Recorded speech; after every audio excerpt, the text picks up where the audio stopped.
ये बहुत यूनिक सा क्वेश्चन है, ठीक है। इसमें एक्स स्क्वायर एक्स क्यूब तो दे रखा है, ठीक है। वहाँ पे तो कोई इशू है ही नहीं कि अगर एक्स लेस देन 1 है तो कन्वर्जेंट है, एक्स ग्रेटर देन 1 है तो डाइवर्जेंट है। अगर मान लो एक्स की वैल्यू 1 हो गई, फिर उस केस में क्या करोगे, ऊपर दे रखा है आपको n-1 फैक्टोरियल और नीचे आपको दे रखा है n+1 की पावर n, इस टाइप का। तो ऐसे क्वेश्चन में लॉगरिथम लगा दो। फिर लॉगरिथम लगाने से क्या होगा कि ये सीरीज डाइवर्जेंट हो जाएगी, राइट। इसे लीव करो। लॉगरिथम उठता क्या है टेस्ट, वैसे limit n tending to infinity लगाते हैं, n आगे लगाया, लॉग डी लंबर्ट्स मतलब लंबा नीचे, और l की वैल्यू ग्रेटर देन 1 आती है तो कन्वर्जेंट है, l की वैल्यू लेस देन 1 आती है तो डाइवर्जेंट है। अब जहाँ पे भी पावर्स वाले दिख रहे हैं तो मेरे को कॉशीज nth रूट टेस्ट लगाना है, 1/n लगा दो। अब अगर पावर ऊपर n/n बन रहा है, ठीक है, तो 1/e बनाएगा, और 1/e less than 1, it mean this series is convergent. This kind of sequence यहाँ पे x भी है, कोई दिक्कत नहीं है, 1/e और 1/x बनेगा। अगर x लेस देन 1 है, ये तो less than 1/e is always less than 1, right.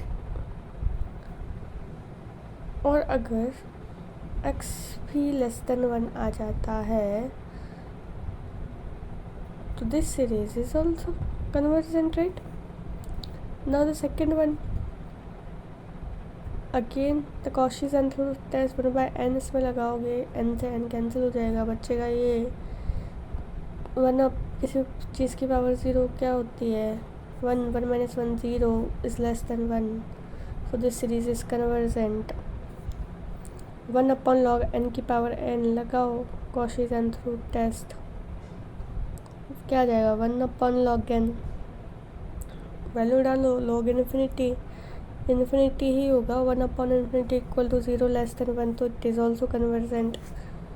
Again this type of sequence कि आपको दे रखा है समथिंग n+1/n की पावर n+1 है, उधर फंक्शन n+1/n दे रखा है और टोटल की होल पावर -1 दे रखी है, कोई इशू नहीं है, लगाओ कॉशीज रूट टेस्ट, इधर क्या जाएगा -1, फाइन। फिर ये वही है 1/∞ वाला, तो पावर इसके अंदर मल्टीप्लाई हो जाएगी, हो जाने तो पावर। अब ये बनाएगा क्या, दिख रहा है मेरे को e है, ठीक है। यहाँ पे इन्फिनिटी डालोगे, 1/∞, इधर 0 1 बचेगा, इसको लेना देना नहीं है, ये इन्फिनिटी बन गया, यानी कि 1/e-1 बचेगा।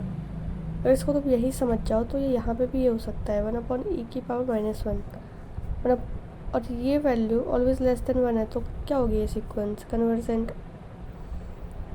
अब ये दे रखा है, वो डायरेक्ट समझ रहा है कि n तो कट ही जाएगा, बचेगा क्या 1, सो यहाँ पे टेस्ट फेल हो जाएगा। फेल तो क्या होएगा, 1 वैल्यू आ गया, और मेरे को पता है कि सीरीज़ की वैल्यू अगर 0 नहीं है तो वो डाइवर्जेंट होगी, तो इट इज़ डाइवर्जेंट। नेक्स्ट ये दे रखा है हाफ आया लेस देन 1 है, कन्वर्जेंट। कॉशीज कंडेंसेशन टेस्ट ये है, कोई फंक्शन गिवन है, पॉजिटिव है और इंटीग्रल वैल्यूज़ के लिए, एंड कंटिन्यूसली डिमिनिश होता जाता है, जैसे n की वैल्यू अब बढ़ाती जाती है, लॉग फंक्शंस के लिए है। वैसे तो अगर एक ग्रेटर देन 1 कोई पॉजिटिव इंटीजर कोई फंक्शन दे रखा है आपको, समेशन fn सीरीज़ दे रखी है बेसिकली, अब और इस सीरीज़ में मैं कोई an मल्टीप्लाई कर देती हूँ, वो a ग्रेटर देन 1 है, राइट। तो वो सीरीज़ एक जैसी बिहेव करेंगे, अगर ये कन्वर्जेंट है तो ये भी कन्वर्जेंट है। जैसे एक क्वेश्चन में दे रखा कि n यहाँ पर दे रहा है a ग्रेटर देन 2, n की वैल्यू वैसे भी 2 से बड़ी है, 2 से शुरू हो रही है, इन्फिनिटी तक जा रही है, और 1/n log n की पावर p है, ठीक है। मेरा फंक्शन है, अब मैं इसको an और fn के फॉर्म में कन्वर्ट करना चाह रही हूँ, तो मेरे को सबसे पहले n की जगह क्या रिप्लेस करना पड़ेगा, an, और साथ में an लगाना है। an ऊपर लगाओ, an नीचे लगाओ, कोई कलेक्शन नहीं है। इधर की जगह 1, n की जगह an, राइट, log a की पावर n, n इज आगे आ जाएगा। सो इट इज़ लाइक ये जो फंक्शन नीचे रखा है लॉग के साथ में जो भी दे रखा है 1/n p, अगर ये pn p ग्रेटर देन 1 हो जाता है तो कन्वर्जेंट रहेगी सीक्वेंस, तो ये सीक्वेंस भी हो जाएगी कन्वर्जेंट।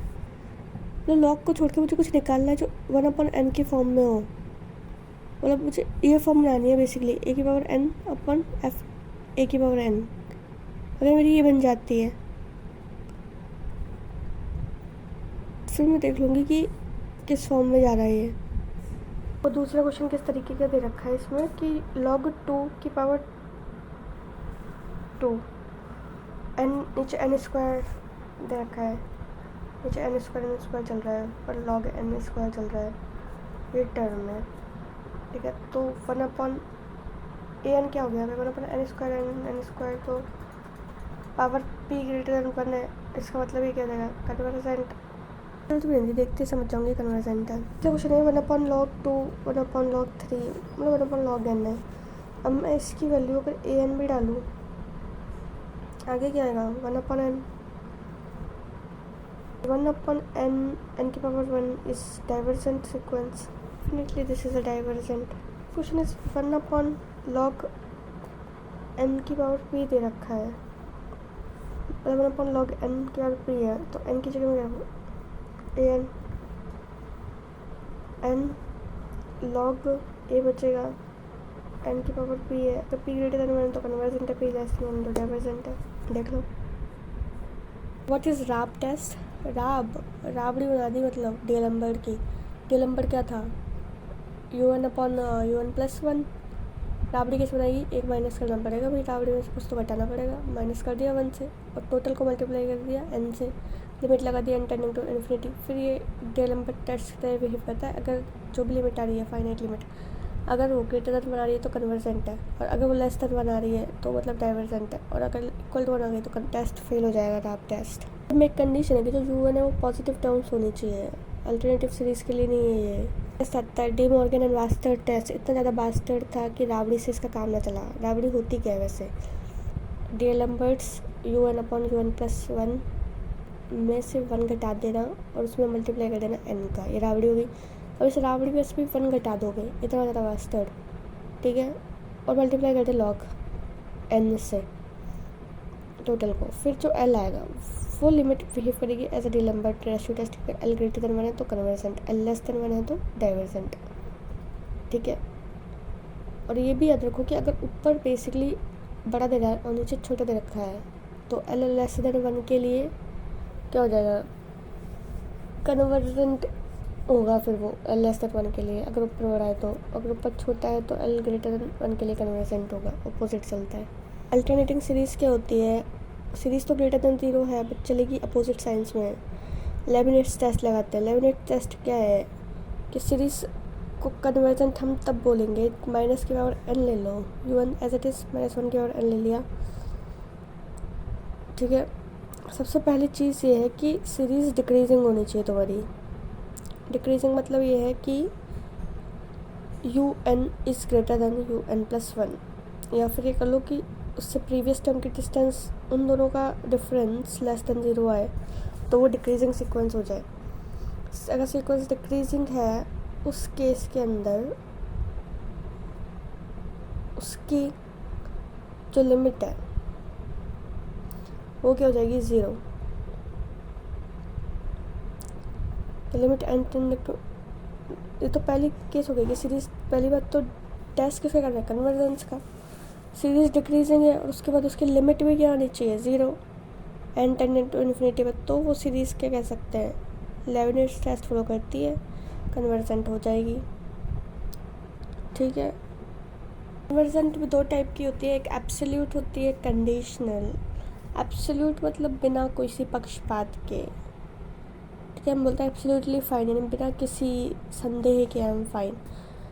कंडीशनल मतलब कुछ कंडीशंस अप्लाई है उसके अंदर, ठीक है। अब एब्सोल्यूट में ये कि कैसे भी कर लो, चाहे से आप उसके नेगेटिव टर्म्स अप्लाई करके देख लो, पॉजिटिव टर्म, हर तरीके से वो कंडीशन हर तरह से कन्वर्जेंट है, तो वो एब्सोल्यूट कन्वर्जेंट है। कंडीशनल कन्वर्जेंट तब होती है सीरीज, ठीक है, जब अगर सीरीज़ को पॉजिटिव ट्रीट करें तो वो कन्वर्जेंट हो जाएगी, लेकिन अगर नेगेटिव सीरीज़ ट्रीट कर रहे हैं तो फिर वो कन्वर्जेंट नहीं हो पा रही। जैसे कि 1/n है, तो टेस्ट लगाने पे तो वो कन्वर्जेंट हो रही है, लेकिन वो सीरीज़ वैसे कन्वर्जेंट नहीं हो पा रही नॉर्मल फॉर्म में, तो वो क्या होते हैं, कंडीशनली कन्वर्जेंट है कि लेबनिट्स तो फॉलो हो गया, बट जैसे 1/n है, अब इसकी सीरीज़ बनाओगे पावर सीरीज़ में, n की पावर क्या है 1, तो सीरीज़ क्या होगी डाइवर्जेंट। बट इसका हम लेबनिट्स टेस्ट लगाए, तो लेबनिट्स टेस्ट लगाने पे 1/n की जो लिमिट है वो 0 हो जाएगी, तो ये कंडीशनली क्या हो जाएगा, कन्वर्जेंट, ठीक है। टेस्ट कर रहे हैं 1/√n का, तो इसकी पॉजिटिव सीक्वेंस देखते पता चल रहा है कंडीशनल कन्वर्जेंट है। लेबनिट्स टेस्ट तो फॉलो कर जाएगा, लेकिन सीरीज़ तो डाइवर्जेंट है। ऐसे यहाँ पे 1/2n है ना ये, तो 2n बच्चे का क्या, ऊपर आएगा 2, ऊपर 2 आ गया, ग्रेटर हो रहा है तो कन्वर्जेंट है ये तो। और सीरीज़ में 2 इन्फिनिटी 1/2n लगा दे, क्या लगा दो, 0 बचेगा, कन्वर्जेंट है, ठीक है, एब्सोल्यूट कन्वर्जेंट हो जाएगी ये। इन्होंने ऐसे किया है कि 1/2n लगा दिया होल में, और अगर बेस लेस देन 1 है और उसकी पावर इन्फिनिटी लग रही है तो वैल्यू 0 होती है। इसकी लिमिट 0 आ गई तो ये लेबनिट्स टेस्ट फॉलो कर जाएगा और ये एब्सोल्यूट कन्वर्जेंट हो जाएगा। इसी दे रखिए -1 की और n √n² + 1 - n। अब इसको सीरीज n² √ ये है बटेगा, पावर नीचे जाएगी 1 होगी, 1 है मतलब ये तो डाइवर्जेंट है, सीरीज़ तो इसकी डाइवर्जेंट है। और अगर अंडर लगाना चाह रहे हो, लिमिट डाल के देख लो, ऊपर से तो कट जाएगा, 0 आ जाएगा, कंडीशनल कन्वर्जेंट है।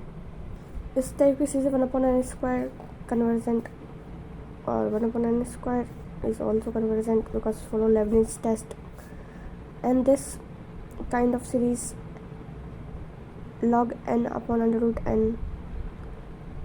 I go with √n, is divergent,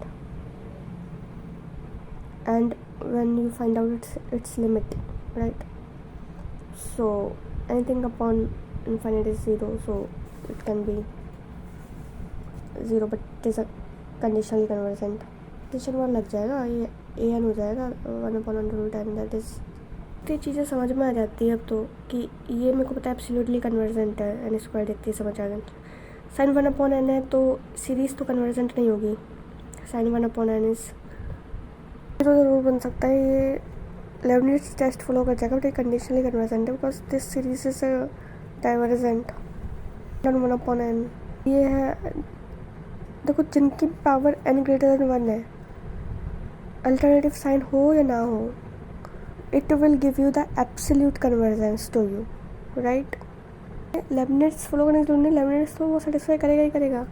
बस ये मेन सीरीज़ चेक कर लो, मेन सीरीज़ भी हाइपर ज्योमेट्रिक टाइप की पूछ रहा है वो, हाइपर अगर p > 1 है तो कन्वर्जेंट होगी एब्सोल्यूट कन्वर्जेंट होगी। क्वेश्चन दे देता है 3 की पावर p, n की पावर p दे रखा है, पूछ रहा है क्या कलेसिस का, अगर p की वैल्यू ग्रेटर देन 1 हो गई 100% एब्सोल्यूट कन्वर्जेंट होगा, और p की वैल्यू लेस देन 1 होगी कंडीशनल कन्वर्जेंट होगा। तो p की वैल्यू 0 ही हो गई तो ये हो जाएगा ऑसिलेटिंग फाइनाइटली, कभी 1 देगा कभी -1 देगा। और अगर p की वैल्यू लेस देन 0 हो गई तो ऑसिलेटिंग इनफाइनाइटली, ये बड़ा इंपॉर्टेंट है। n की p की value equal to 0, then oscillating finitely, p की value less than 0, oscillating infinitely. इसको मैं देखते ही समझ जाती हूँ कि अगर एक्स की वैल्यू लेस देन 1 है, कन्वर्जेंट एक्स की value less then greater than 1 है, तो कन्वर्जेंट होते ही एब्सोल्युटली हो जाएगी। तो एक्स की वैल्यू 1 हो जाए तो क्या हो जाएगा, इनफाइनाइटली ऑसिलेटिंग सीरीज। अगर एक्स की वैल्यू ग्रेटर देन 1 हो गई, इनफाइनाइटली ऑसिलेटिंग, -1 हो गई, तब जाके कहीं डाइवर्जेंट होएगी। ये लिमिट, डाइवर्जेंट मतलब क्या, limit approaches to infinity, right. Function series ढंग से देखो फंक्शन की कैसे होती है। मान लो कोई फंक्शन है, उसका जो रियल वैल्यू है वो रियल इंटरवल है, मतलब कि आई से आर तक डिफाइन है। आई डोमेन है, कोई इंटरवल है जिसमें इसका मान है और ये रियल नंबर तक डिफाइन है। तब ये क्या होगा, फंक्शन की सीक्वेंस इसको बोल रहे हैं। कब कि हमें इमेज मिल रहा है, 1 पे ये इमेज मिल रहा है, 2 मतलब डिफरेंट डोमेन पे हमें ये इमेज मिल रही है, मतलब रेंज मिल रही है एक तरीके से। और इन सब का जो समीशन है, ये तो क्या हो गया, सीरीज़। जो डिफरेंट चीज़ें मिल रही है ये हो गई सीक्वेंस, मतलब सीक्वेंस का एडिशन ही सीरीज़ है। मैंने एक्स की वैल्यू 1/3 ली है, अब मैं इसमें फंक्शन निकाल रही हूँ 1/3 पे, ठीक है। तो ये क्या हो जाएगा, 1/3, ये सब सारी चीज़ें स्मॉल अप्रोचेस कहाँ तक कर रही है, 0 तक। तो ये जो सीक्वेंस है वो तो अप्रोच कर रही है 0 तक कन्वर्ट हो रही है, ठीक है। अब सीरीज़ कहाँ तक कन्वर्ट हो रही है, अब सीरीज़ ये है कि इन सब का एडिशन कर लो, एडिशन ए 1/SR 1/2 1x, ठीक है। सीक्वेंस कहाँ तक कन्वर्ट हो रही है, सीरीज़ कहाँ तक कन्वर्ट हो रही है, देख लो। सीरीज़ मतलब एडिशन, सीक्वेंस मतलब कि डिफरेंट टर्म्स कहाँ तक जा रही है, वो टर्म्स कहाँ तक अप्रोच कर रही है, लिमिट क्या क्या वैल्यू हो सकती है, तो सीक्वेंस है। जैसे हमने x बराबर 1 लिया है, फंक्शन 1 देखो 1 तक अप्रोच हो रहा है। अब तुम इसी फंक्शन की सीरीज़ बना लो, 1 + 1 एडिशन करते जाओ, कहाँ तक होगा ये, इन्फिनिटी तक ऐड हो सकता है। जब x बराबर 3 लगो, 3 3 क्यूब इस टाइप की, तो ये एक सीक्वेंस कहाँ तक जा रही है, इन्फिनिटी तक। इसका एडिशन लोगे तो भी इन्फिनिटी तक जाएगा, समझ आया। अब यहाँ पे है पॉइंट वाइज कन्वर्जेंस, ठीक है। पॉइंट वाइज कन्वर्जेंट का मतलब है कि हर एक पॉइंट पे कन्वर्जेंट होनी चाहिए, हो जाती है तो भी कन्वर्जेंट हो जाती है, कुछ लिमिट तो आ रही है। यहाँ पे भी पॉइंट वाइज कन्वर्जेंट है, यहाँ पे भी पॉइंट वाइज कन्वर्जेंट है, और यहाँ पे भी पॉइंट वाइज कन्वर्जेंट है। जो वैल्यू 0 दे सकता है वो सब पॉइंट वाइज कन्वर्जेंट होगी। Sum is also point wise convergent -1 से 1 की वैल्यू देता है वो, -1 से 1 के बीच में वैल्यू 0 दे रहा है, क्योंकि मेरे को पता है कि अगर बेस लेस देन 1 है, so definitely answer is going to be 0।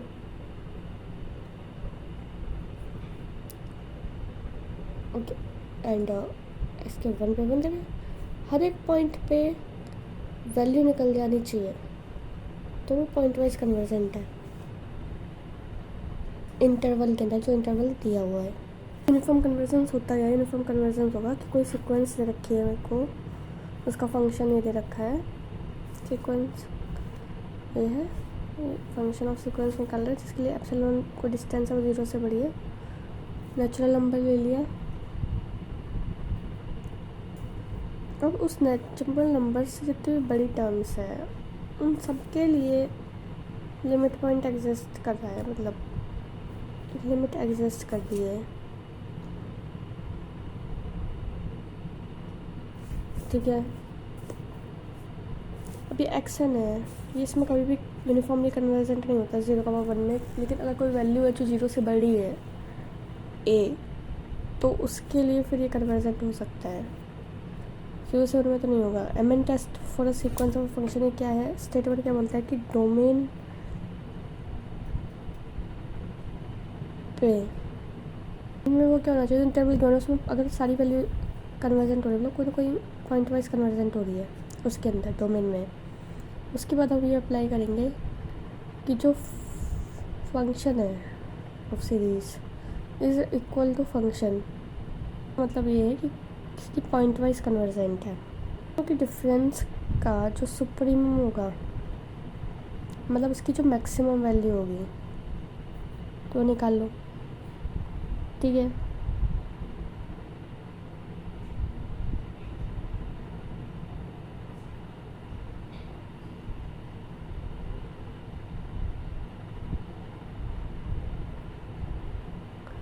तब जो ठीक है, कोई भी फंक्शन है वो यूनिफॉर्मली कन्वर्जेंट जब होगा जब उसकी जो सीक्वेंस होगी वो अप्रोच कहाँ तक कर रही है, 0 तक। फंक्शन है,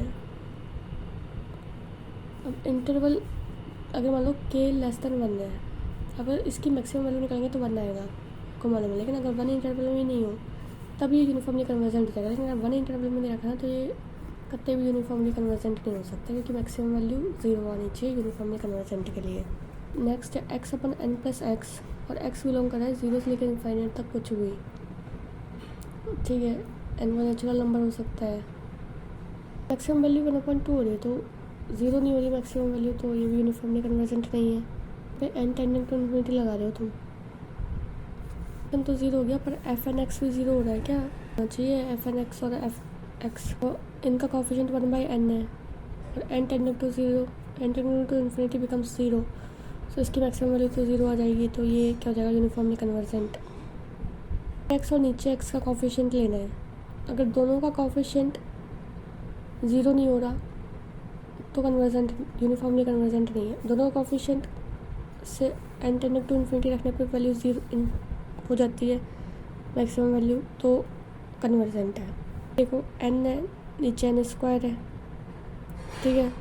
x से नहीं, मेरे को मतलब है n से, n/n इन्फिनिटी 0 बनाएगा ये, तो वैल्यू क्या हो सकती है, 1/2 हो रही है, दिख रहा है मेरे को, तो 0 तो नहीं आ रही, तो इसका मतलब नॉट यूनिफॉर्मली कन्वर्जेंट।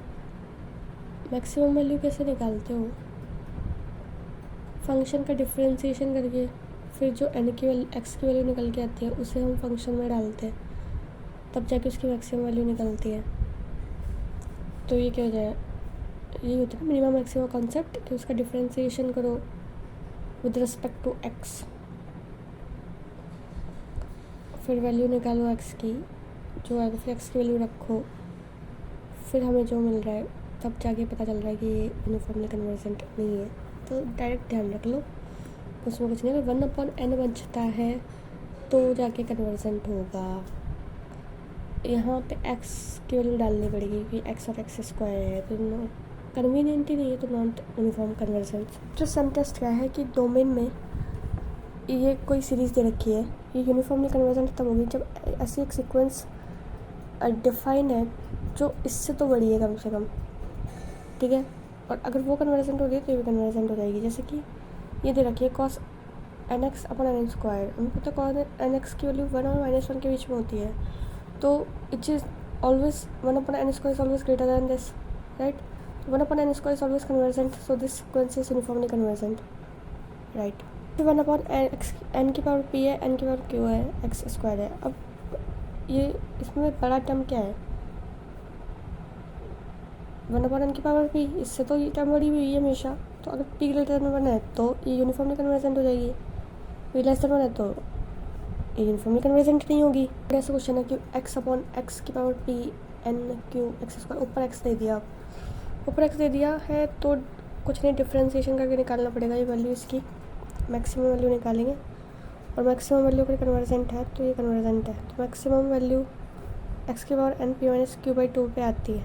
ये वैल्यू इसमें फिट करोगे, वैल्यू 1/2p+q/2 आती है। तो अगर p+q ग्रेटर दैन 1 हो जाता है तो ये क्या हो जाएगी, कन्वर्जेंट, यानी कि p+q की वैल्यू ग्रेटर दैन 2 हो जाती है, इन दोनों की वैल्यू मिला के p+q की, तो ये यूनिफॉर्मली कन्वर्जेंट है। स्पेशल कैसे याद रख सकते हो इसको, जो ऊपर x दे रखा हो, दोनों में n दे रखा दोनों साइड, और एक में p है एक में q है।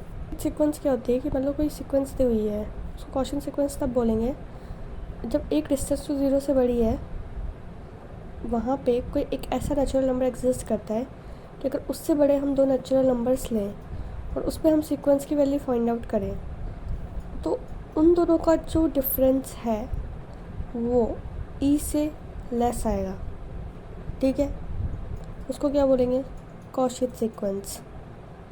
ये है कि अगर कोई सीक्वेंस कॉची सीक्वेंस है तो वो कन्वर्जेंट होगी,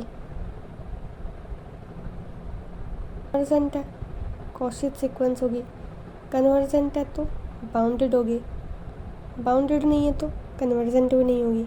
मेरे को एक्स ये दे रखा था, सीरीज़ दी हुई है, अब ये सीरीज़ तो मेरे को पता है डाइवर्जेंट है, तो फिर इस कॉची सीक्वेंस होगी या नहीं, नहीं, अगर कोई कन्वर्जेंट ही नहीं है तो कॉची कहाँ से होगी। अब ये 1/2n-1 है, 2 आता है ऊपर इसको सॉल्व करने पे, तो नीचे 2n-1 ऊपर 2 आता है, तो डाइवर्जेंट है ये। तो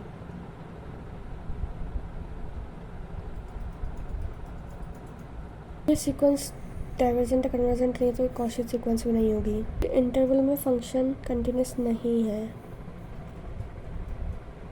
तो यूनिफॉर्मली कन्वर्जेंट भी नहीं होगा, क्योंकि मैक्सिमम वैल्यू निकालोगे ऐसे कि डिफरेंट कंटिन्यूस में तो डिफरेंशिएबल कैसे होगा, फिर मैक्सिमम वैल्यू नहीं निकल पाओगे तो यूनिफॉर्मली कन्वर्जेंस चेक नहीं कर पाओगे। उसके अंदर कंटिन्यूस होना ही चाहिए, इंटरवल के अंदर फंक्शन, मतलब उस इंटरवल के अंदर फंक्शन की वैल्यू कहीं भी इनफाइनाइट नहीं होनी चाहिए।